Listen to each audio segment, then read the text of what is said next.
Welcome to episode 5 of the Travel Love Podcast. This is a special episode because this is a co-podcast episode. Not only the Travel Love Podcast, also the Dash with Trey. Trey, welcome to the show. How's it going, Jeff? I'm excited. It seems like everything is coming back full circle. Just talking with you 3 years ago, I was excited when you reached out a while ago to have this podcast. So you and I met in Italy in 2014, and still kind of being able to keep up through social media and whatnot. That's a pretty cool thing to have. Yeah, man, absolutely. I remember the first time I met you, we were staying at the same hostel, and it was a really cool hostel. They had free dinners. So every night. They brought a lot of people together on the balcony because they would take advantage of this delicious free Italian food. And you were already sitting down and talking to the group of people, and I was I hadn't even said anything. I was just listening to you, and I was already blown away by what you were saying and how you were saying it. I don't remember exactly what you were saying, but it was definitely positive. It was interesting, and you had a ton of charisma, and everybody was like captivated by what you were saying. I was like, who is this guy? So I travel a lot. I've lived in Europe for a little over 5 years now, and I'm a teacher, so I have a lot of breaks. I try to travel as much as I can, and therefore I meet a lot of people traveling, and not just traveling, but anyone I've ever met. You are one of the most unique guys I've ever met. Thank you, Jeff.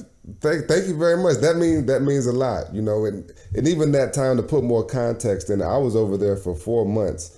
And that entire group of people, that's my favorite trip. Out of the 14 countries or so that we went to, Florence is where I key as my number one spot, just because it was not just myself, but a unique group of individuals from Switzerland, from DC, from London, from Australia, from wherever, coming together at this one hostel downtown Florence by the Duomo to have these conversations and enjoy each other's company for a couple nights. So that was, mind though, people still ask me about studying abroad. That was, almost 3 years ago now. And I tell people I'm still growing from that experience. I'm still learning from that time abroad. And then being able to connect with Jeff, and I've connected with a few other people too. Natalie, who was there. I'm like friends with 4 or 5 people, and I've actually seen some of these people too. So it's just, it's wild. Yeah, and Bianca too. She is an Australian who lives and works as a journalist in London. She was also so cool. Yeah. She recently got married. I saw that. Yeah, I keep in touch with her as well from time to time. She's such a cool person. That was like an amazing. It wasn't just you and me. Like we did have like a really solid. Yeah, and I feel like going abroad. They asked me. I was on another podcast last week. And they asked what was the one takeaway from studying abroad, and my takeaway is the world is flat. Having that conversation or having that experience in London in Italy is no different than having that conversation in Hartsville, South Carolina, where I'm at right now. And the people are the same, whether it's in Peru or Timbuktu. And it's really just the experience and what you're making of it. So that was like the biggest thing. I'm 9 hours away from home, and this is still reality. It doesn't feel like a TV show. It doesn't feel like I'm in Paris or Italy. It feels like it's the world. Like it ain't no different than Chicago, where I'm at right now. Yeah, absolutely. Wherever you go, there you are. And yeah, that's one of the cool things about traveling is when you're actually there, you realize what, you have this concept of what Paris is like, and then you go to Paris and you're like, okay, this is it. Yeah, this isn't a part. This is like the place that here I am. People walk the same way in Paris, the same way they do in Texas. People have attitudes, people have opinions, people got problems. One of the things that there is a difference though, I guess, from being abroad to over here. The boundary lines are blurred. From over in Europe, state or countries are like states. So I was in Luxembourg for most of that time, and there was only 250,000 people, but every day that population doubled with people from the Netherlands, France, Germany, Italy, wherever the case was. So it's really, we talk about America being a melting pot, but when you're in Europe, it's really blended, and you got a lot of people from Morocco and Tunisia, Tanzania, Algeria and whatnot that are also migrating, Senegal, that are just heavily influenced in just about every country in Europe. Yeah, there's so much history and culture here, and seeing it also tangibly in the architecture and in the people themselves and the style and every aspect of culture. It's I mean, one of the major reasons I love traveling and love living in Europe. It's just the variety and this. Yeah. It's amazing. What do you think is like? There's some things you see. Like I remember when I saw David, the statue of David. I was gonna pull out my phone and take a picture. My phone died right there. So that's just a memory I get to keep for myself, and nobody else can have that. When I saw the 500-year-old statue of David, or when I was sitting on top of the Michelangelo Piazza, watching the sunset over the Florence and the Tuscan views. Like, what memories do you have in your head that you keep for yourself?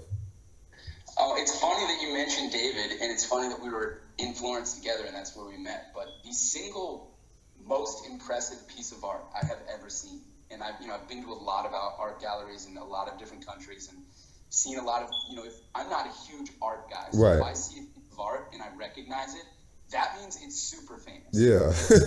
I don't know the obscure ones very well, but the famous one, the super famous ones, I recognize. And sometimes you see, I think the Mona Lisa is maybe the most famous example of people being underwhelmed by a super famous piece of art. Yeah.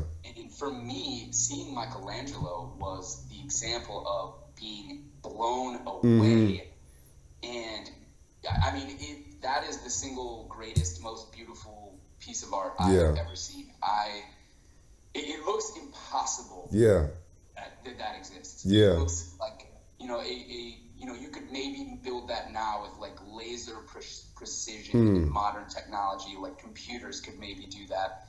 But to know that 500 years ago a guy used a chisel and a hammer and some other very, very simple tools to create that perfect piece of art. It's just amazing. And for me, the best parts of travel aren't the places or the things. It's always the people. So I think the things that stick with me are like that group that I met at the hostel when I met you. Yeah. Like that was the conversations we had, the experiences we had together. That's what I treasure more than anything. Okay, that makes sense. Now, because you've had, how many countries have you been to? I've been to 27 countries, but 3 of those are, America, Canada, and Mexico. So 24 countries in Europe. Because I've only been to North America and Europe. So I really want to expand my travel to be more worldwide. Because, living in Europe as an American the last 5 years, I've been very Euro-focused in my travels. Yeah.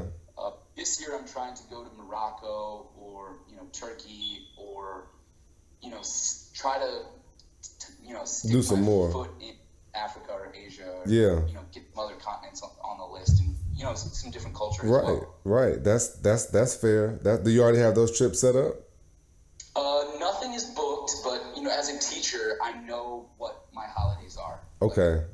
The great thing about being a teacher is you do have a lot of holidays, but you don't get to pick when they are. You're kind of given them. So there's a few trips there are a few weeks off that I know I'm going to take a trip, and I haven't booked anything, but I'm kind of thinking Morocco or Istanbul should be on one of those weeks. That's fair. Those are both places that I want to go. I would like to take one of my lifelong goals or my greedy goals is to spend 1 month out of each year in the destination of my choice. Maybe it's abroad, maybe it's domestic, but to take 1 month and like do a tour of holy cities in Jerusalem and Timbuktu and Mecca, stuff like that. But those are the coolest things. Jeff, how did you get abroad? How did you get to Switzerland?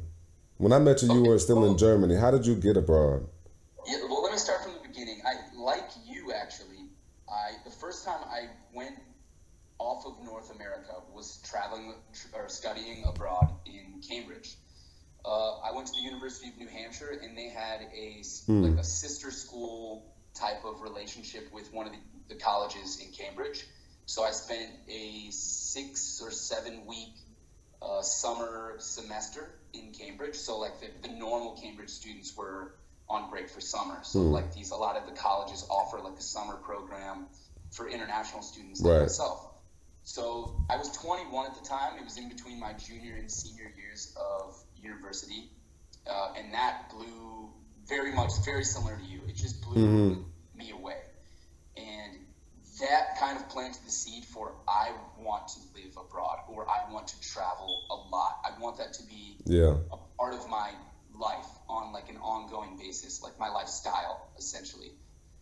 So I kind of shared this with my uncle, because he was like, what do you want to do with your life? Because I was going into my senior year, and, when you start, you're 21, 22, that's a very, common question to be asked. What do you do after you graduate? And I had said that, basically what I wanted to do with my life, very vaguely, is I want to travel the world, I want to love what I do, and I want to get paid to do it. And he said, I think you should become an international school teacher because you'll get to travel the world. I think you would really like it, and you obviously would, if you're a teacher, you get paid to do it. So that kind of planted that seed. And at the time I was studying psychology, but I was really interested in positive psychology. So so much how to cure, quote unquote, what mindset problems, but how do you take a normal person and make them great? What do great people do? How can I learn from them and integrate that into my life? And that lends itself to teaching a lot. And my mother's a teacher, so what ended up happening is I would come back from university in May, because that's when the university calendar finishes, but my mother would still be teaching into June. So I would have like a 5-week period that I was home that my mom was still teaching. And she said to me, I first started when I was 20, actually, that they needed substitute teachers at their school. So just like to make a little money and have something to do, I would substitute teach at her school from time to time.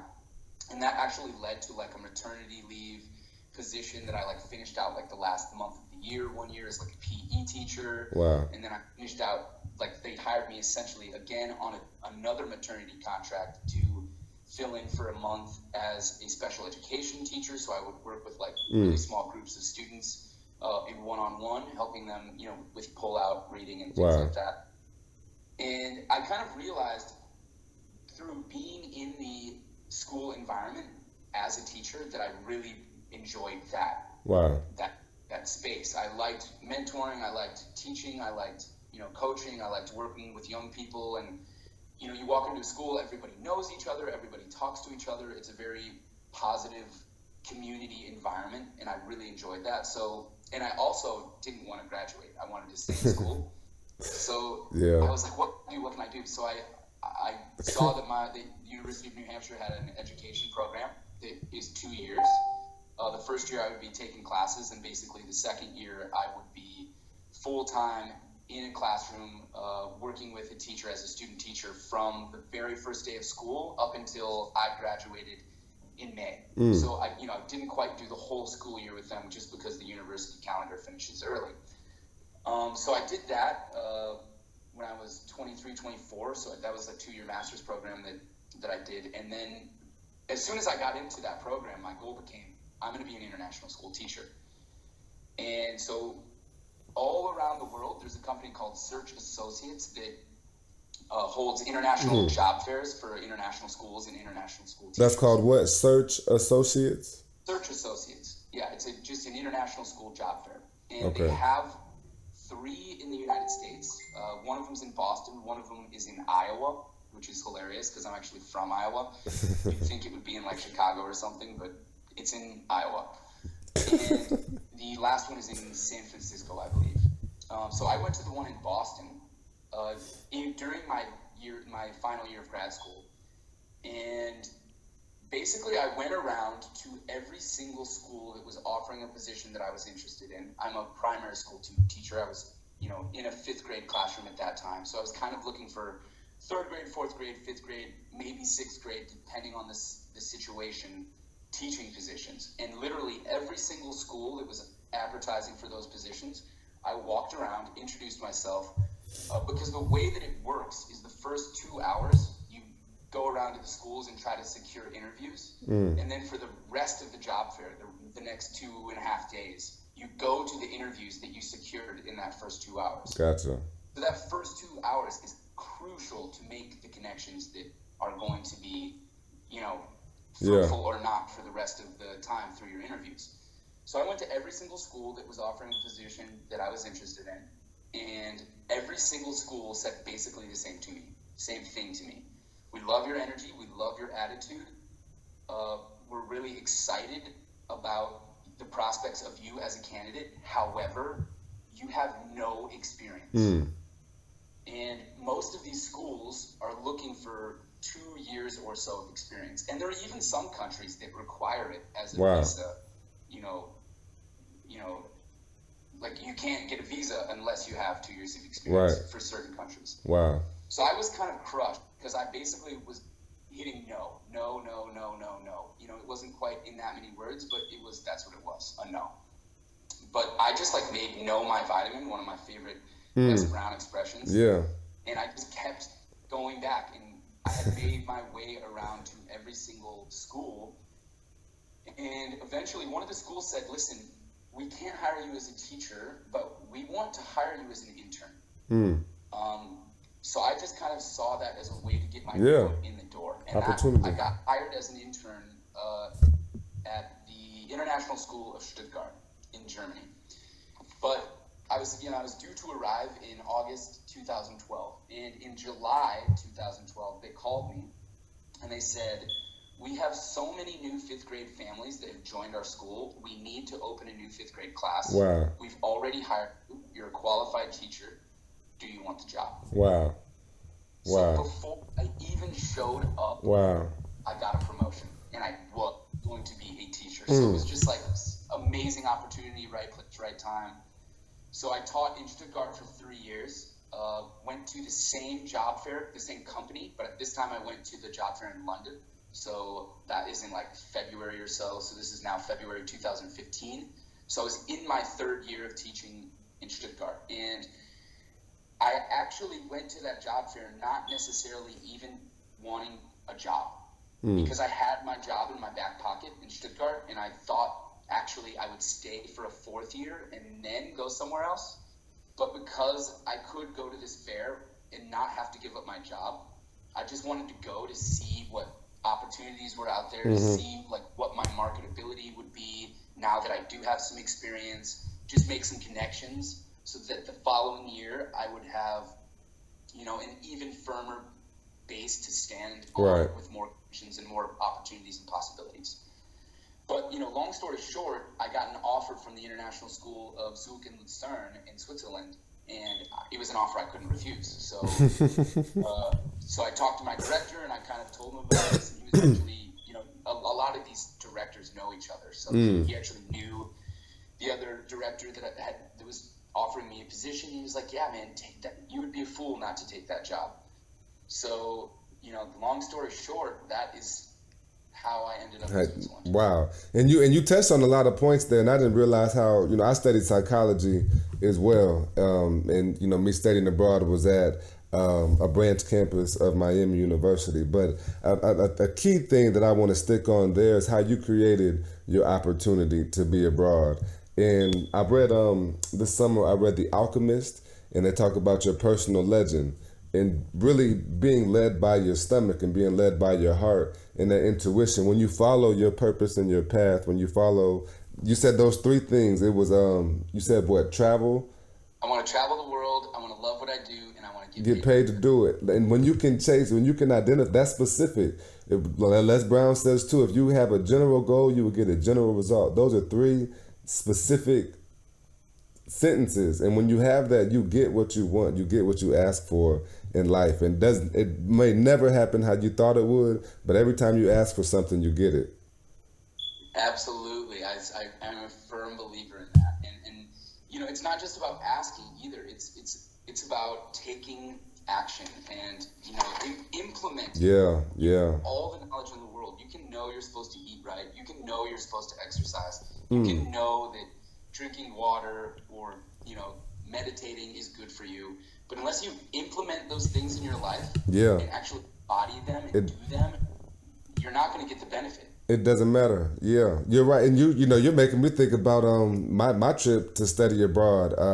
When I was a freshman at Miami, Ohio, my mom had always told me that I had to study abroad if I had the chance. And when I met with my advisor my first semester, my freshman year, I let him know that my last semester, my 8th semester of college, I wanted to be able to either come back and play my 5th year of football, get a master's program in that 5th year, or study abroad and graduate. So when it came time, it was really like a year in advance. I did not have a good first 2 years of football. I didn't touch the field. 3rd year was still subpar. I only played special teams. So that was the year. It was after my junior season that I started the process of studying abroad for the last semester of my senior year. So I was playing football and putting that together as well, but it just worked out so right. And even for me, I didn't have a job when I went to Europe.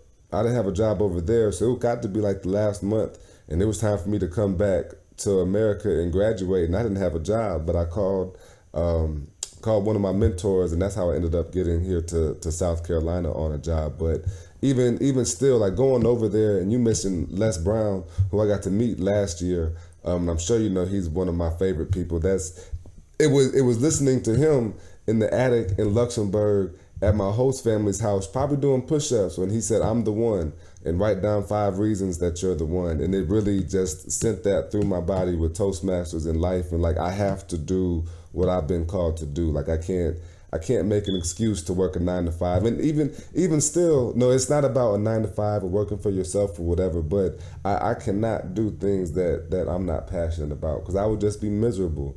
You know, I would just be miserable. Actually, when I first met you, you were telling people that you were a speaker. That's what you do through life. And some people are so confused by that. They're like, what does that even mean? But you were so clear about it. And I remember being really impressed because you were young. You were only, what, like 22? I turned 22 over there, yeah. You were 22 and you were speaking with such conviction. And you know, I think so many, like, your 20s is it's crucial. Like, figure out your life. I just turned 30 last Monday, so I wow. Now my 20s are officially behind me. I can kind of reflect on them. Your 20s are all about figuring out who you are, what your purpose is, why that's your purpose, and you are way ahead of the game on that. Like, way ahead of the game, because you know, even then, that was 3 years ago. I was like, this guy is crystal clear about so many things that I'm still even trying to figure out. And I was like 25 or 26 at the time, like 27 even. Well, and I remember having those conversations with you, you know, over there and being specific. And I don't know why it got so, because I never realized, like, I'm starting to realize how much things or how convicted I was. And I was telling my friends yesterday, 3 of my favorite people are Malcolm X, Muhammad Ali, and Tupac, and they were like, "Trey, that's very aggressive. Those are some very kind of violent people." I was like, I think that they're very convicted people in their faith, and when they believe in something, there's no deterring from that. Their faith is all the way there, and so that was kind of my mindset. Like, I'm abroad. I don't know anybody here. I done did everything I wanted to do. I know that this is it. Like, giving back, I want to help the people. I want to talk to kids. I love to talk all the time. That this has to be it. Like, how could somebody tell me no? And part of that was me being young, naive, and ignorant. You know, I didn't know what I didn't know at the time. And it's still confusing when I tell people I'm a speaker. They're like, what? Because I remember when I said it, I didn't know that you could do that full time. But it's I've done like 75 speaking engagements over the last 2 years since I graduated and joined Toastmasters. Part of that being, I mean, from as small as 8 kids in a Call Me Mr. mentoring program up to 2,500 people at a high school, the World Championship of Public Speaking, vocational rehab, churches, weddings, everything I've been able to go to and just speak and get better at it each time. Yeah, man, I've been watching your journey through social media and, you know, a few conversations we've had over the years, and it's a really cool feeling looking up to someone who's younger than you. That doesn't happen that often. At least when you're as young as I am. You know, I think as you get older, that becomes more common because there are more adults younger than you, but I have seen you literally since the moment I met you as someone I looked up to in so Wow. many ways, because you knew, I mean, you know what you want to do and you're doing it. And that is like, I respect that so much. So, That's that's humbling, Jeff. Thank you a lot. That means the world to me. And even there's occasions I told my aunt this the other day too, because I've been asking for contributions for this city council campaign, and my aunt she shared love to me the same way that you just did right there, and that's so meaningful for me. And sometimes it might be, I know, like a couple weeks ago there was a young lady that I went to 8th grade with. And she lives in Florida now, and she was like, Trey, like, I haven't seen you in a while. You probably don't remember me, but I just see what you're doing, and I appreciate it. And that means so much, Jeff. And for me, the paying it forward piece is the fact that one, that's humbling for you to be able to tell me that, but it's not just the fact that you look up to me or that I'm doing anything special per se, but you're doing it too. Like this, it's the inspiration is inspiring you to be a better you. Like it's not Jeff trying to be like me. It's not looking up to me to be like me. It's looking up to me to be like you, because I'm just trying to be all of myself. exactly. And that's the message to share. Like, love yourself, be yourself, go chase your heart, chase God's heart, chase what's in you, because you can have it. You can have it. Our message is so aligned, and I think that's another reason that we connected a lot back in Florence, and we've stayed friends, since that time, because I wholeheartedly believe that. I think, before we started the podcast, we had a quick conversation, and I told you I wanted to talk about the why, because I think this whole idea of why you're doing things is so important. Yeah.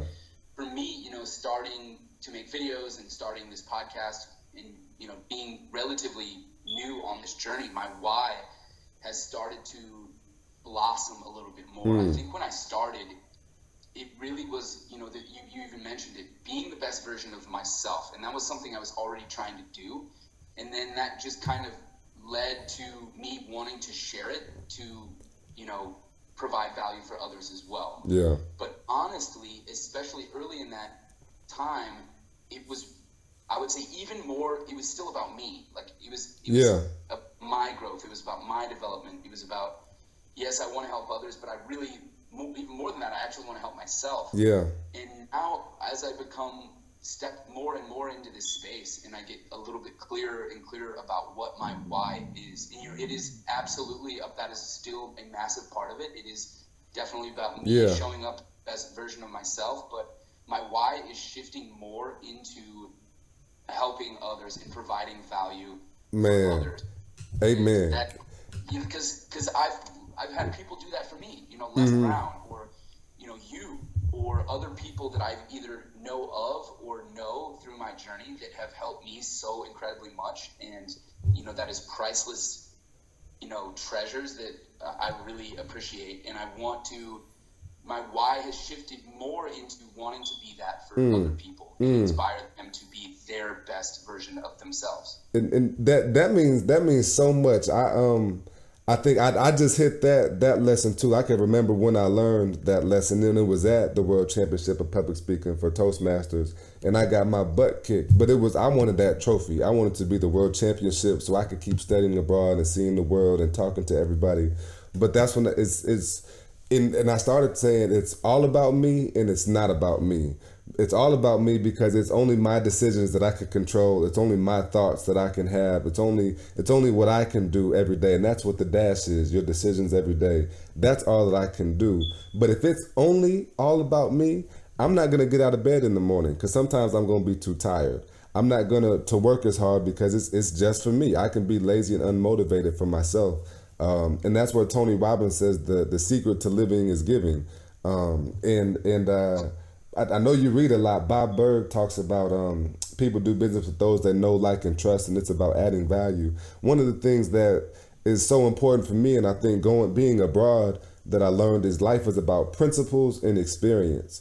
That's where wisdom comes from. Principle, because principles are always the same. It's like the method in the math equation. If you know how to solve y equals mx plus b, if you know that method, you can plug in any number and it's going to work. If you can understand the principle of purpose, if you can understand the principle of action, the principle of faith, then there's nothing that can really stop you there. And then when you match that principle with the experience of travel and life and whatnot, that's I feel like where wisdom comes from. It can't be taught; it has to be done.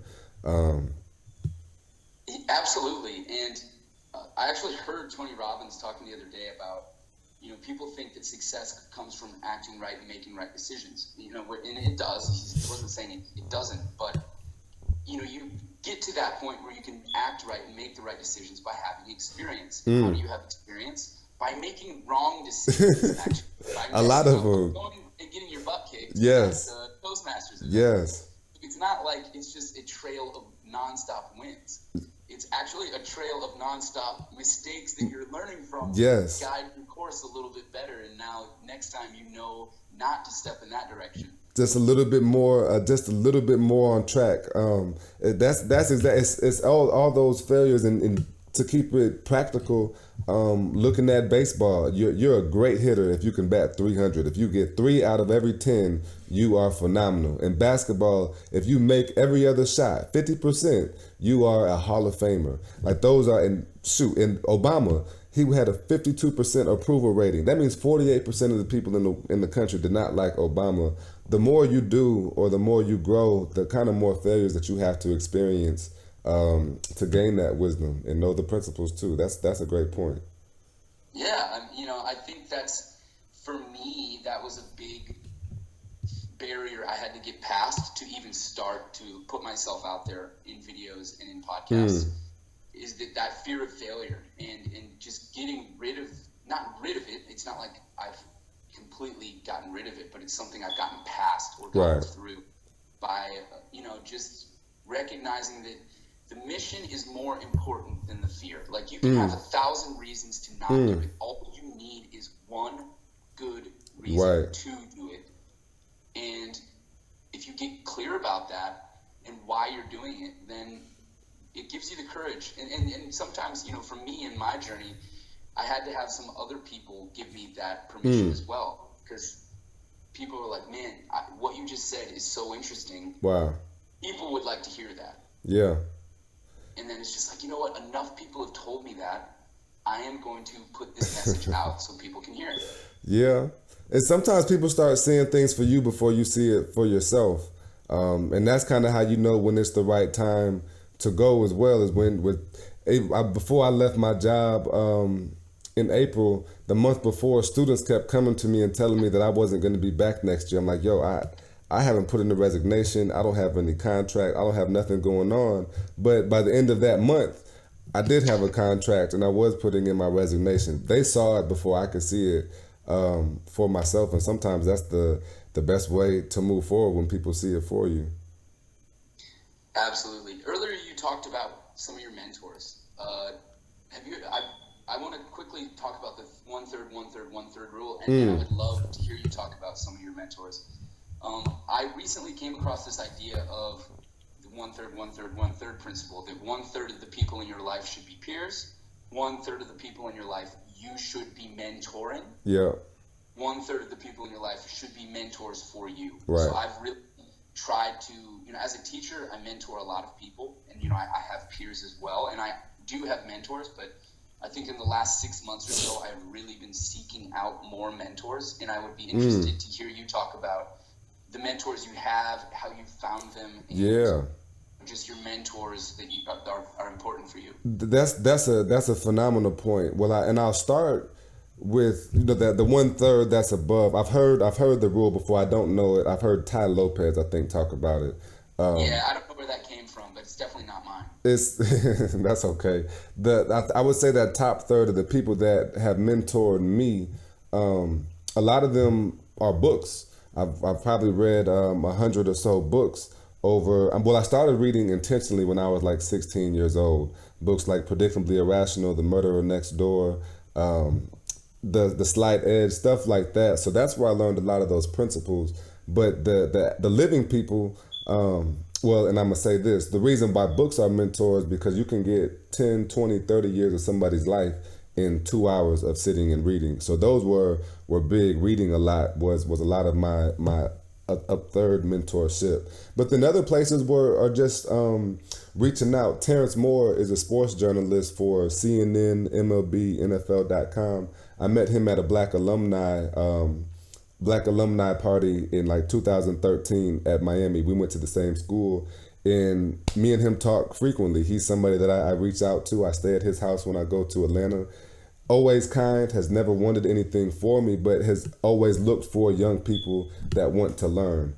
And that's been kind of the case every time. I've been fortunate enough to have a very strong family legacy and roots that my family history goes back to 200 years to 1820. And the men in that family line are pretty much the same. They work from can't see in the morning to can't see at night.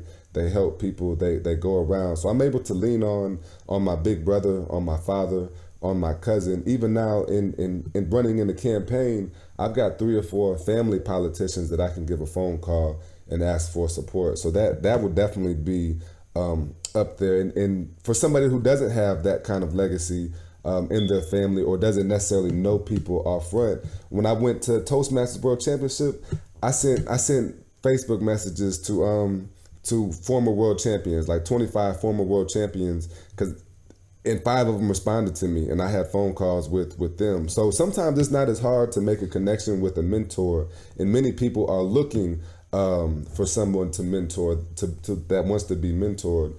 And I'm actually, for the mentoring piece, I'm just getting to a place myself where, honestly, where I'm starting to be able to be in a position to mentor folks. I have one intern that works with me, walking door to door. He helps me with the podcast production. He's a co-host with me. And that was him. He sent me a message on Facebook. Hey, Trey, I want to be a speaker. Do you have time to sit down and talk? Yes. And then doing that, I said, okay, now talk to me. What do you really want to do? I want to be a politician. I want to have a podcast. Okay, he's my right hand now. And I see so much in him that I saw in myself. And I just got approved for 2 more interns at the Governor School for Science and Math, and I've got a couple college students. So now I'm really reaching my hand back out to young people that are 18 and 26 and even younger, so that it's like you. When you go to a job and they say you need experience, okay, well now you're helping a startup company. I want you to create my operations. I want you to develop I want you to have experience, hands-on. I'm trying to call them executive internships, to where you are having real experience right now. So when you go and talk to someone, I developed SEO program for a startup company, Gamage Enterprise. That's how I'm trying to help people there. And then the people around me, the people that are my peers, and the peers range, like you, I look up to my intern, DeAndre. He's 17 years old, but the way that he attacks, the way that he gets, and the way that he knows what he wants, I look up to that. I admire that. And just the people that are within 48 to 18 that I have a conversation with every day, those people are touching to me. In high school, I said, I want to have an impact on everybody that I have a conversation with. That's one of my goals in life. And so with everybody that I have a conversation with, I want some kind of influence to be from there. And I'm always, you're always going to see me be the same me. If I just met you for the first time, we're going to still have a conversation like I know you, because that's just where my heart is at. And I want to know you and give to you and learn from you as well. So I try to have open ears and listen to everybody that's around me, because their experience is always different. Wow. Yeah. There always is the give and take. I think that's really important actually to highlight, is that there is no one out there that you can't help. Yeah. By sharing your story and by talking and listening to them. It's always a mutually beneficial thing when you're communicating with people and truly, listening to each other's stories and giving each other feedback. So I think that's a really important lesson to learn, that it doesn't matter who you are, how old you are, what you've done or haven't done, you can absolutely provide value to other people. And who would have thought, Jeff, that 3 years after I was in Luxembourg, you were in Germany. Who would have thought we met in Florence, Italy with another group of 6 people, and we're still having conversations 3 years later. You know, how did that, you walked out and saw some guy talking to a group of people, and we had conversations over there about a friend who passed away, that I still remember that conversation and story. It still inspires me. We had conversations on the Ponte Vecchio, the bridge in Florence, you know, where all the shops are and things that I still remember and are still meaningful. And that's that 1/3 of peer group around that are like, that's the connection, that's the experience, that's the life that you don't forget those. You know, you don't forget stuff like that. And part of me wishes I had pictures to go back and look at those, but then the rest of me is like, I'm so glad I don't, because I just get to enjoy them and know what happened in life. And that's where it can be really easy to get frustrated with this world. If you look for something wrong, it is really hard to find it. And so what I like to do is ask people, where do you find your peace? If there is no enemy within, the enemy outside can do you no harm. So where is your peace? So even if everything goes wrong today and nobody treats you right, there should be something inside of you that is always going to be peaceful, that is always going to have that same love in it, regardless of what's happened to you in a day. Absolutely. I think, are you asking what my peaceful place is, or? Well, yeah, shoot. Let me ask you what your peaceful place is. You mentioned your family. I think for me, I also am really lucky to come from a really, really great family. My brother just had a niece a couple months ago, so the family grew a little bit. You know, he got married last summer, so like back-to-back summers, he's kind of stepped into new space. And you know, my parents, my mom and my dad I just have such a great relationship with them. And you know, I mentioned I had my 30th birthday last Monday, and actually someone asked me what was the best part of your birthday, and I called during my lunch hour. I called my parents, so it was like 6:30 in the morning for them, because they live in New Hampshire. And I think that I talked to them for like 35 minutes or so, and that conversation was just, you know, in a day full of, you know, so many people reaching out, and right, me feeling and really feeling the love from all directions. You know, I would expand into that actually, is I have an amazing family and I have amazing friends. So just the social interactions in my life, the people I know, the experiences I've had, you know, like you said, actually, nothing can take that away from you. Like all, you know, meeting people in Florence and having those conversations and those times that we spent and reflecting on those. I mean, that truly is something no one can ever take away from me. And I think, the people and the experiences I've had, I can always retreat into that as my safe space. Yeah, that's dope. And I can see it as you say it, you mean it. And then when you're able to, you know, come to a place where it's not a pursuit anymore for those 3 things you wanted. I want to travel the world. I want to get paid to do it. Now it's not a pursuit for that. You have it. And like right now, I'm realizing that everything I've ever wanted in my life, I have. Like, I don't have the oodles of money and I don't have the oodles of fame, and that's not, I could care less. I hope some of those things still come, but that's not the why. That's not the why. I'm not trying to get famous. I'm not trying to make money. That's not why I'm doing this. Every day I go to work, I go happy because it's what I decided to do. Consulting with a charter school where I get to go and support 26 staff members at this school, and they get to support 150 students. And when I walk into campus, it's a smile every time. As frustrating as it might be sometimes, or how many fires, I'm just saying this, but it's always great when I get to go sit in on the kindergarten class and they're excited to give me a high five. You know, and how could I ever be mad when I walk into work and this is what I chose to do? You know, I wrote the script, I asked for these things, and I'm not in pursuit of that anymore. I can go sit on my front porch and know that I'm okay. You know, I'm good. I'm making it, and I'm enjoying every day and every way that the world is turning around me. If you could give one piece of advice to someone you don't know, you've never met, but one piece of advice, take this and implement this into your life, what do you think you would boil that one thing? Every decision counts. Every decision that you make counts, and that was that's a beautiful question, and I've asked myself that question. I believe that your life, the quality of your questions will determine the quality of your life, and so that's something that I've realized, and that's come from the mistakes that I've made in college. I failed a drug test. That's from the mistakes that I made to study abroad. I mean, not the mistake, or the good decisions I made to study abroad, but just realizing that every day when I wake up, whether it's getting on my knees to pray in the morning and read my Bible after that, or telling someone something that they should know, not something that I have to tell them, but something that they should know. Knowing that if I have the opportunity to make a decision, it counts, it matters. Every single one that I make to go to bed on time, or to stay up late, to make my bed in the morning and brush my teeth or not, those decisions count. Every single one that you make counts, and all it takes is 1% a day to change what your life looks like. If you can do one more thing, make one more decision better, make one more decision with improvement today, you grew as a person. Do that 365 days, and you're 3 times the person every year. You get to triple who you are. Wow. Yeah. Wow.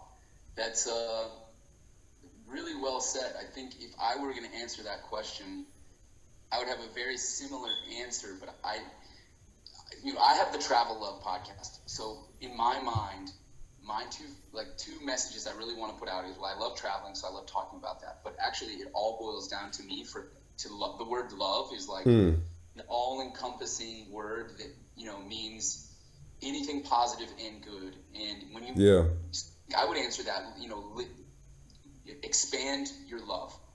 Expand standing in love, being love, seeing love, choosing love. And I think it's very similar to what you're saying with taking actions, because what do I mean by that? I mean taking actions that are rooted in the benefit of yourself and others. Right. And me, that's love. Right. It's the love. And so tell me, where's the first step? So we're talking about love and making decisions. So I'm that person that I don't know, Jeff. I need your help. Tell me what's the first action step that I can take to start living a life of love? Sure. So let me just make it clear. I'm not an expert. I am an expert on my life, though. Okay. So in my life, from my experience, one of the biggest growth points I have had is loving myself more. Falling back in love with myself, like getting rid of a lot of shame. Wow. Getting rid of a lot of just, I was beating myself up for a lot of things. And when I was able to let go of some of that shame that I was keeping and beating myself up for, and what replaces, the shame is if you get rid of it and you fill yourself with self-love. Wow.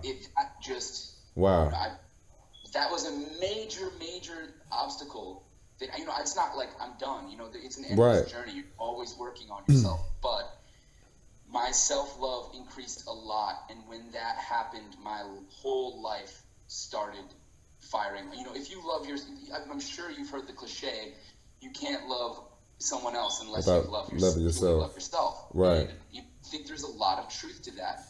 So many people, and me included, for a lot of my life, you try to find validation and love in the external. If only this person loved me more. If only my mom and dad loved me more. If only my brother or sister or my girlfriend or my boyfriend or my friends loved me more, then I would feel the love that I know I deserve. Wow. But it's not like that. It comes from within. You are pure energy and pure love. And when you tap into that and realize that all the love you ever need is already inside you. Have it. You are already so powerful. You're not broken. You don't need to be fixed.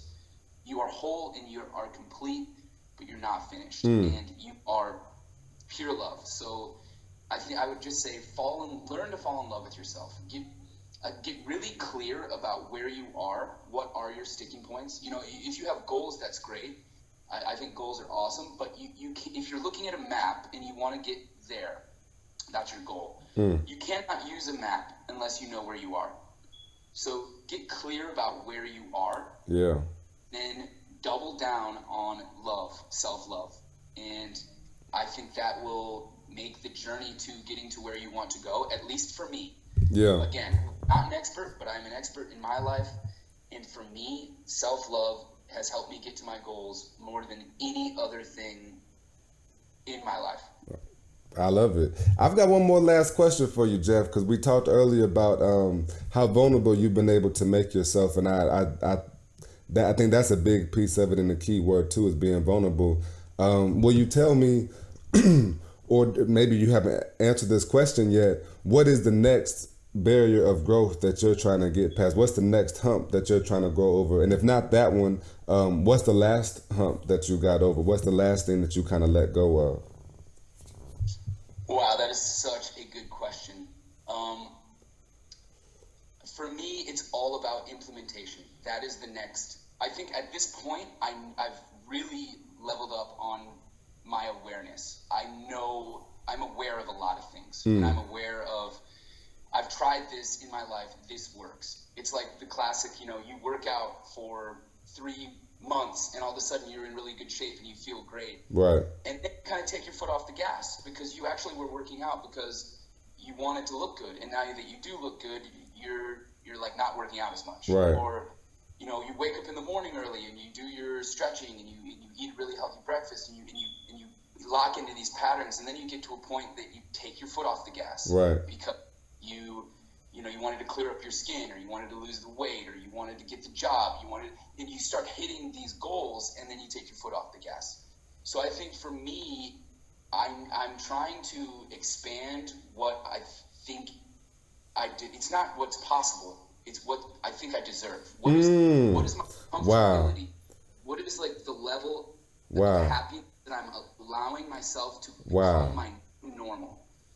I think expanding that is what I'm working on now, because what I've been talking about is like what has kind of been showing up in my life is I'll be really good with my diet for so long, and then all of a sudden I'll fall off. Or I'm really good with my morning routine, and then I'll fall off. Or I'm really good with exercise, and I'll fall off. Or I'm really good with meditation, and then I fall off.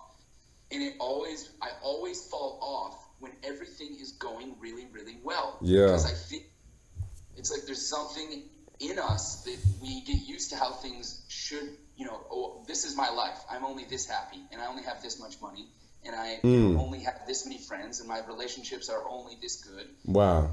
And as soon as we expand past that, a lot of times we can do something to self-destruct. Wow.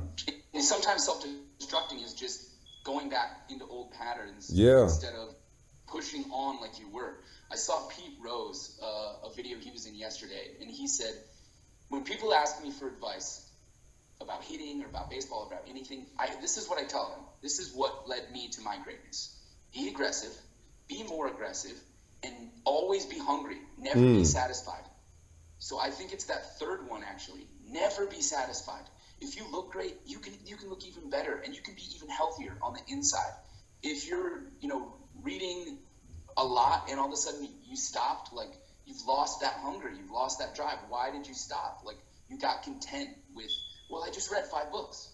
Okay, well, you can read 10 more. You can read 100 more. Yeah. You can read 1,000 more. Like, so I think expanding what is normal in my life and placing that higher and higher and higher and higher, that is what I'm, working on now. Okay.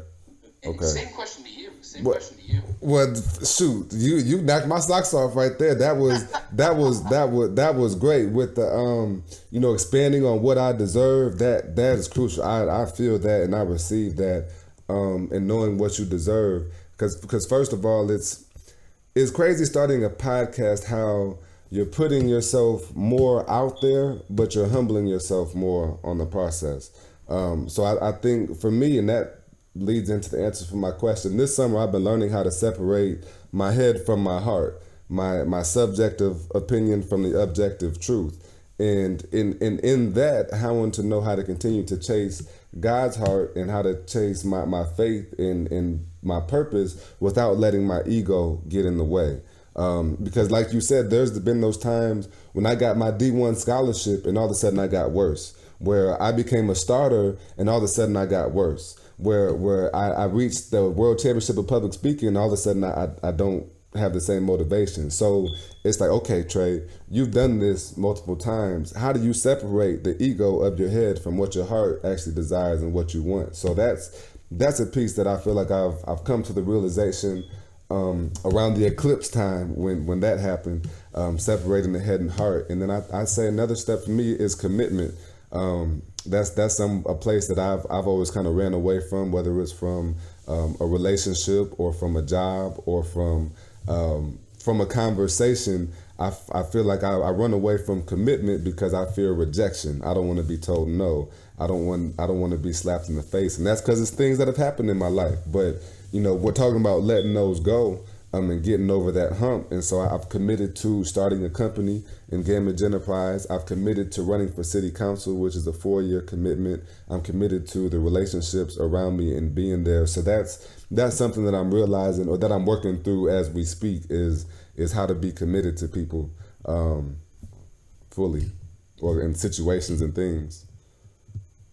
And you mentioned the ego really quickly. There's something one of my friends told me recently, is that your ego needs to be big enough that you think you can change the world. Your ego is important to a certain extent, and you do need an ego, because if you don't think you can make a difference, why would you even try? Right. So you need to have a big enough ego to think, the only people who change the world are people who are crazy enough to think that they can. Yeah.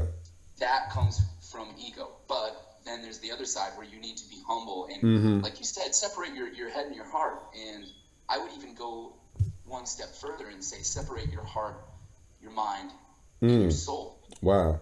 So there's, I think, another big thing for me, a big growth point, is just getting back in touch with my soul. I mean, so many people, you read books and you study up and you take courses and you have conversations and you watch videos and you really build your mind. Or you work on your emotional life and your relationships and your love, and you work on your heart. But I'd actually been neglecting my soul for so long. Just to go back a little bit, I think that's another, actually it's a different question. What big thing have I just gotten over? And not that I've gotten over, but I've done a lot of work on reconnecting with my soul, and mind, body, and soul, and just even openly talking about having a soul. I mean, I know you're a person of faith, but in today's day and age, religion and spirituality and faith have really taken a hit as to where they've been in throughout history. I mean, you go into ancient tribes, there was always a spiritual component. Yeah. And you go throughout our history, there's always a spiritual component. And one of the things about the modern world is that it's all about the mind and the body. It's about what you eat. It's about, your exercise. It's about what you know, who you know. I mean, we've stopped talking about the spiritual aspect. We've stopped talking about our soul. And because, that's maybe in a realm that science can't measure, people see it as invalid. And not everybody, obviously, but maybe a larger population than ever. And I was certainly in that population for a while, that I just didn't give it a lot of thought or attention. And when I started reinvesting in my spirituality, that was a major breakthrough for me. And that's beautiful, because it's interesting learning.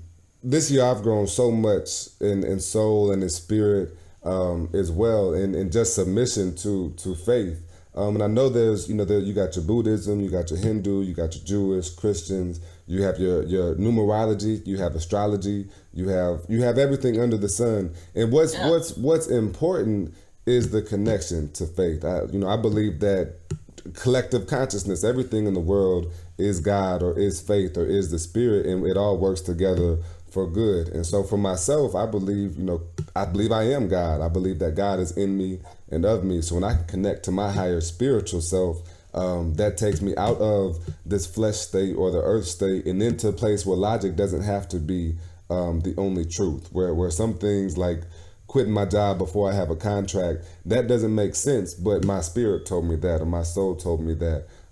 I've never met Jeff before, but here we are 3 years later. That's a soul tie. That's a soul connection that you can have. That's a collective consciousness in knowing that love or faith or the spirit is all knowing and all encompassing.